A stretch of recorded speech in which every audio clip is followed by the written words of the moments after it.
Welcome to the first of our video tips about travelling in France and Italy. These tips will all relate to our recent travels in Italy and in France in the 2010 period, April through to May.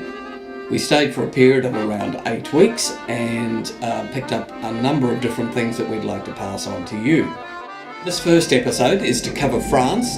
One of the things you'll find is that there are a number of addresses and particular locations that we mention in this video that you will find details of on our website. Now the website is videoeditors.com.au. When you go to our site, if you click on the travel tips button, that will take you through to the France and Italy section on the website.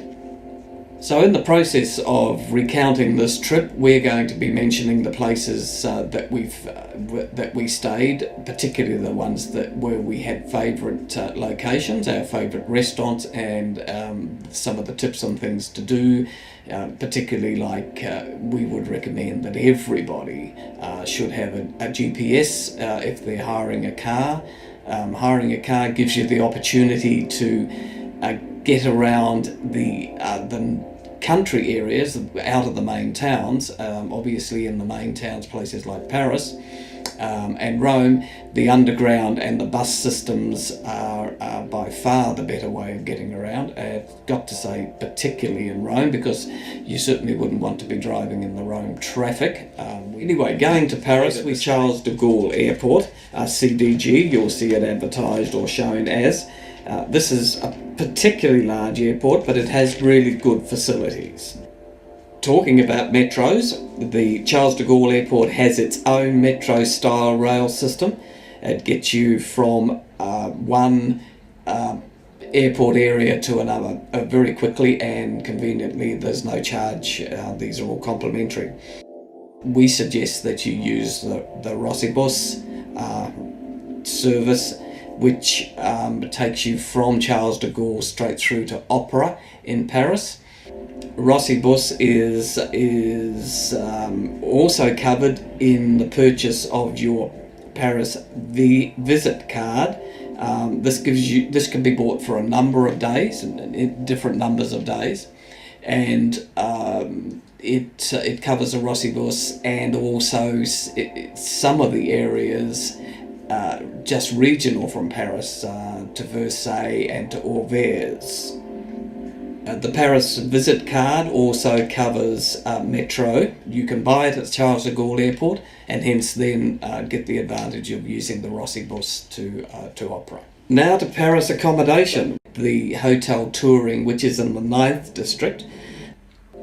Address details for the Touring hotel are on our website.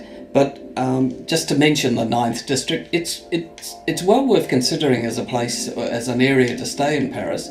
It's relatively close to the Moulin Rouge, Sacré-Cœur areas. It's very close to Opera, and Galeries Lafayette is just down the road. Paris is full of sights, as you know, and rather than relate here of all the obvious Eiffel Towers and places to go, what we thought we'd offer in our tips here are some of the more out of the way or lesser known attractions. There's a particularly interesting cruise on the St. Martin's Canal. Now this canal runs through the centre of Paris, and it goes through tunnels and it goes through locks, and it's really quite pretty.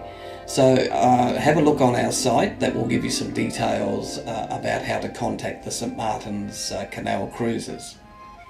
We found another interesting diversion in Paris is with one of Jim Hayes' soirees. These are evenings that he has every Sunday. He's been hosting visitors at his apartment now. He says some 130,000 visitors to date, and a few more are always welcome, is his little catchline. Have a look for the Jim Hayes details on our site. It's certainly an opportunity to meet other people visiting Paris. They tend to be mostly English speaking. We ran into a number of Aussies, lots of English and Americans. They're usually around about 50 to 60 people each Sunday. A meal is included, and Jim recommends €25 as a donation to cover his costs. The other thing that we covered this time we went to France was to go to the Loire Valley and to look at the numerous chateaux. Now, what you will find is that after a couple of days you'll get what I term chateaued out. We would suggest that you try not to get too many visits to chateaus in one day, maybe 2 or 3 a day. Try not to overload yourselves. And we've got a number that we particularly liked. Again, have a look on our website for that.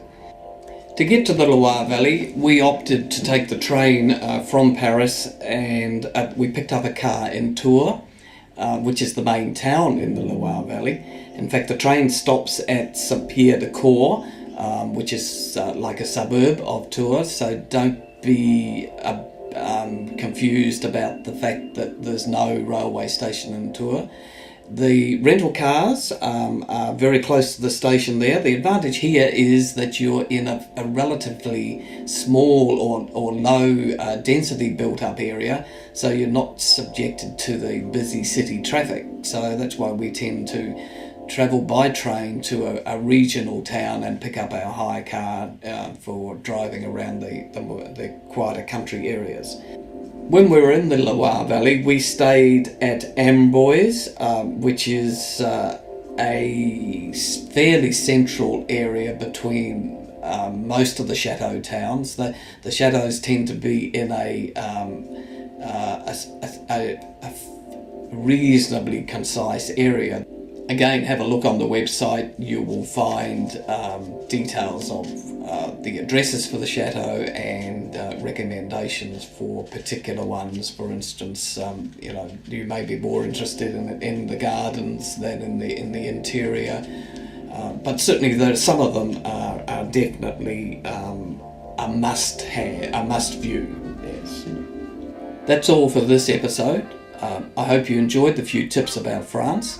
We'll now cover, in the next episode, we'll cover Rome and then through the central part of Italy, Tuscany and Umbria. So look forward to seeing you soon.